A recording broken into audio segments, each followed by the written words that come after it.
सुंदरपणे ही तटबंदी आहे आणि इथून हा नगरच्या किल्ल्याचा बाहेरचा रस्ता आहे।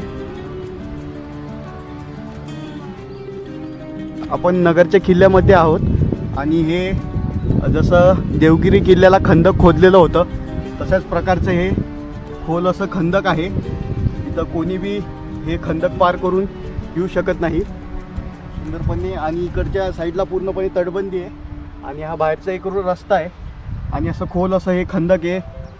जेव्हा युद्धाच्या वेळेस पूर्णपणे इथं पाणी असायचं, पाण्यामध्ये मगरी आणि बाकीचे जे प्राणी आहेत जीव घेणारे सोडले जायचे, जेणेकरून शत्रू आत येऊ शकणार नाही।